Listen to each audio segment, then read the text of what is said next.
on three. 1, 2, 3. Win!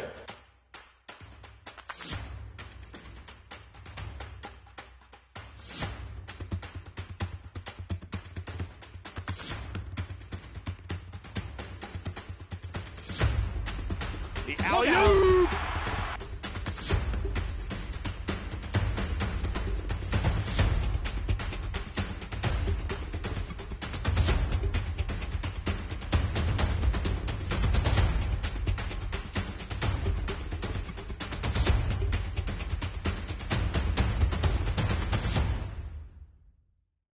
Welcome to the Aaron Landon Show, an in-depth analysis of St. Martin's men's basketball alongside Associate Head Coach Tyler Velasquez. And, Coach, we talk about this every single week of how tough the GNAC is. And, boy, it was a tough week for you guys with 2 losses, first against Montana State Billings and then followed up against Seattle Pacific. First, we'll look at the Billings defeat, and it's a game that you guys are out-rebounded 43-32, and that played a big role in how that game was won and lost.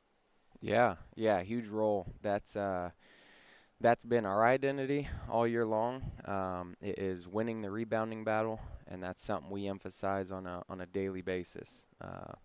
Billings is a really good team. They're really well coached, and they were ready. Like I talked about last week, that's a tough place to play. Yeah, like I said, we've historically not done great there, and we went out there and laid an egg and weren't ready for that challenge. So they did a really good job. And then against Seattle Pacific, and you have to give credit where credit's due. It's tough to win against a team that's shooting over 50% in the first half from 3 and being dominant all across the board offensively. Seattle Pacific posed a very difficult test on Saturday. What did you take away? Although all losses aren't the same, there had to be some takeaways that you can look in towards next week. What stood out? Yeah, I feel like those 2 games were really similar. Honestly, at least it felt like, in my opinion. They shot the ball really well. There was a few defensive things that we, didn't connect on in our game plan, but 72 points in the GNAC, that's not like an outrageous number. So I didn't feel like our defense was honestly too bad. We're just a couple possessions away, a few stops here and there that if we come across with those and we score on the other end, then it's a different ball game. But that's how it is in every close game. SPU's just like Billings, just like Western Washington. A lot of teams in the GNAC right now are finding their stride and climbing their way up the GNAC standings. So that's those 2 teams, and they were both those programs understood how important of games those games were last weekend, and we unfortunately didn't, and it showed. But look at where the outlook is for the standings. You guys are in 3rd place, in a tie with Seattle Pacific. So how would you assess your team's play through GNAC season up to this stage? Yeah, the conference, we talk about multiple stages to the season. Your preseason's its own thing. Can really help you. In some ways it can hurt you a little bit, but that's really just trying to find out your identity. The GNAC is totally separate. There's two rounds, and first round we came out like we were eager to prove ourselves. And the first 2 games to the second round, we didn't have that same fire. We weren't, moving with the same pace.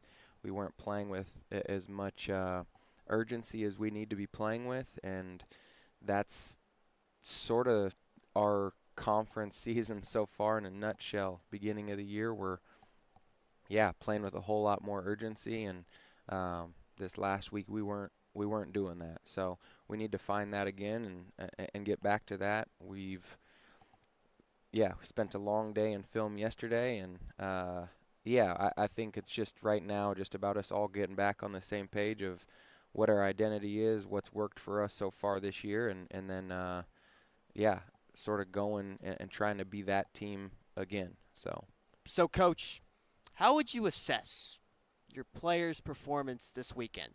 That's a hard one for me when I was a player, and just how I view basketball. I always like to say if your team loses, your box score is zeros. Everyone had zeros across the board. As negative as that may sound, or whatever the case may be, there's certainly we need to focus on team positives and what we're doing right defensively or offensively. We can talk about that stuff, but in a loss, to me, individual performances are sort of all the same. You guys all, you didn't do enough if we lost. And that's how I was as a player. That's how I want our guys to think about losses. We always talk after losses about we should be focusing on us as individuals and what we didn't do or what we could have done better in order to help the team succeed more. And that includes us as a coaching staff. So I'm always open with our guys about, areas where I feel like I could have helped them out more, or little things like that, because I have to, if that's what I'm preaching, I have to show that and be the leader with that. So, I guess I don't think anyone played all that well this past week. So. There are no moral victories for players, as you mentioned, Coach. But Myles Samuels did have a good weekend, had a double-double against Seattle Pacific. Over the weekend, there were still several bright spots from him this weekend, though. Yeah, Myles, like we've talked about on previous podcasts, Myles is, whether he likes it or not, he has to be a leader on our team. And we always coach our guys top down. It needs to be, your captains and your leaders need to be coached harder than everyone else, and pushed harder than everyone else, because they need to uphold the standards of the program. So as well as he may or may not have played this past weekend, he'll be a guy that this week is going to get challenged a whole bunch to sort of raise his standard and level of play. So that's just how we do things. He had definitely some bright spots over the weekend where I know he had like 10 rebounds or something like that against SPU. His rebounding is a huge thing for our success. He needs to continue to rebound the ball well. So that was good to see him on the glass. So yeah. Key on that. Well, speaking of which, we spoke to Myles Samuels earlier this week. Here with Myles Samuels, and Myles, after a week with 2 tough losses, and although you did have good scoring outputs individually, there's always the importance of getting ready for the next one and learning the lessons from the last game. But look ahead towards Western Oregon. Well, a good weekend for you, but what must the team do this week to respond on Saturday? Coming off last week, the 2 losses, obviously that's not how we wanted things to go. But looking this week, we get a full week of practice with the bye, and then we just really been focusing on just getting back to our basics and what was helping us be victorious early on in the season, getting those habits back. And we're just going to keep doing that these next few days, and then hopefully go out and get a win on Saturday. That's hopefully the goal for St. Martin's coming up on Saturday. Hope you can be there with us here at Marcus Pavilion. But look for you and your journey, Myles. It all began on you couldn't be more farther away from Lacey than down in Florida, and your journey down in the southeast and going to a state championship game. Tell us a little bit about what that journey has been like for you, from all the way down in the down in the eastern corner of the states, and then all the way back up to here. But tell us a little bit about how that journey came about.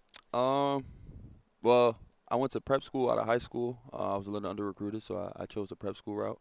Went to DME down in Daytona Beach, Florida. And from there, I got recruited to go to Drury University, which was the first school I attended for 2 years. And we had a coaching change, and some things didn't work out. And then my third year, I used my COVID year, and I went JUCO.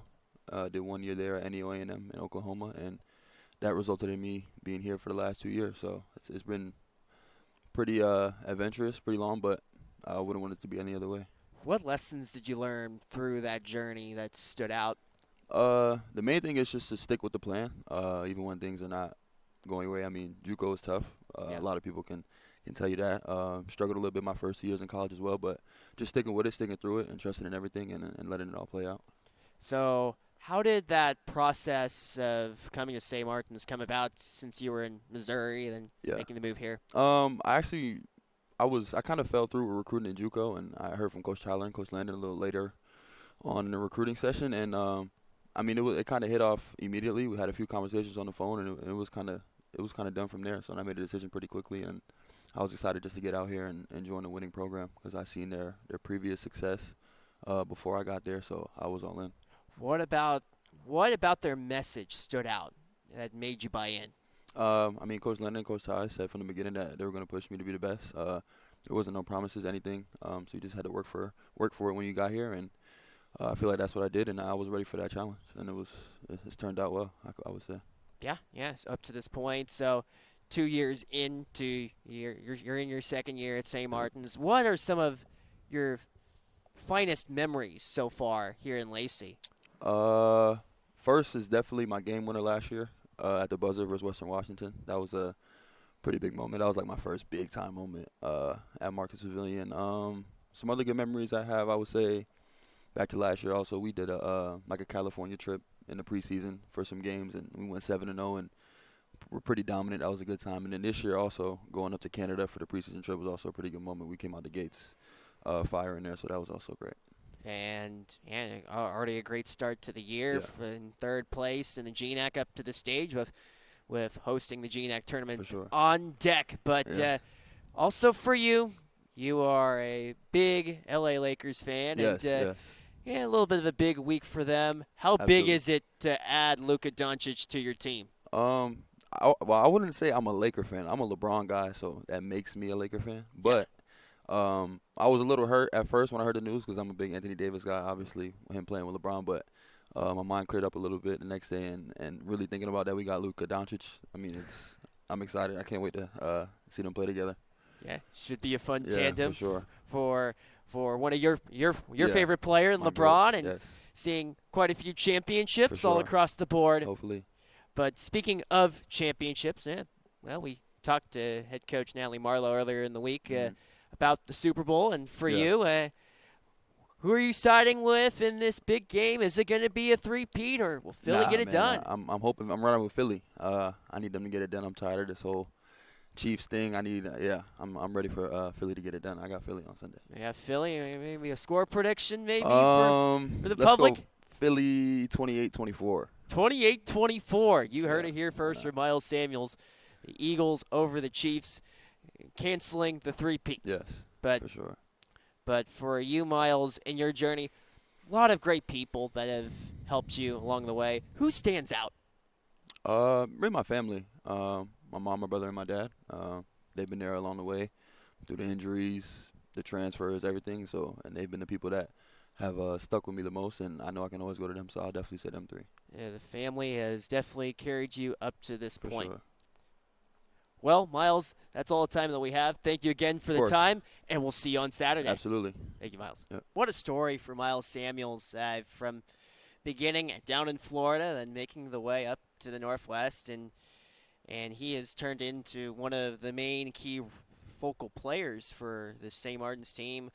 What stood out about Myles Samuels, the person, during his development here at St. Martin's? I mean, Myles comes from a great family. He's a super respectful, well-mannered kid or young man. I could tell that when I was recruiting him. Just phone call conversations, that's like one of the first things you look for in a recruit. How do they talk on the phone? We're not, there's in recruiting, there's times where you got to text a bunch, but being on the phone is the easiest way to like really hear and understand what a person's all about. So I could tell that from the jump that he was, a really, really good person with a high level of character, and that just sort of fits in with what we're trying to do here. Personality-wise, he's a guy that brings people together. He's outgoing and wants to talk hoops and be social, and that creates a culture for the program. So he's been an awesome guy off the floor to be around, to how he handles himself in the classroom, just all that stuff. He's been a stud on and off the floor. He's done all that. So our thanks to Myles Samuels for taking his time this week to be a part of the Aaron Landon Show. But look ahead, Western Oregon, a team that last time out again in Monmouth, comeback effort and what was a very tough game. We always talk about how tough the GNAC is, and have to imagine that Western Oregon is going to bring in another great game. Jason Gallant is one heck of a scorer. Coach, how in the world are you going to stop him? Yeah, it's a team effort. They have a handful of guys that are really talented, and they displayed that down there in Monmouth. That was a very, very tough game. Road games, like you said, are always tough, but they're a team that sort of switches up their defenses and are real flexible. They don't have necessarily a center or a true center, which sometimes that makes it difficult to play against with multiple guys that can be out and on the perimeter. So we'll need to focus this week on how to make adjustments going into Saturday. But like you said, I got to anticipate them showing up in Lacey and ready to throw another punch. Just got to find a way to prepare and sort of get ready for them on Saturday. It should be a fun one. That coming up at 5:15 on Saturday against Western Oregon. Hope you can join us here from Marcus Pavilion, but that's all the time that we have for today's show of the Aaron Landon Coaches Show. I'm Danny Bach for Associate Head Coach Tyler Velasquez saying so long and take care. And as always, it's a great day to be a Saint.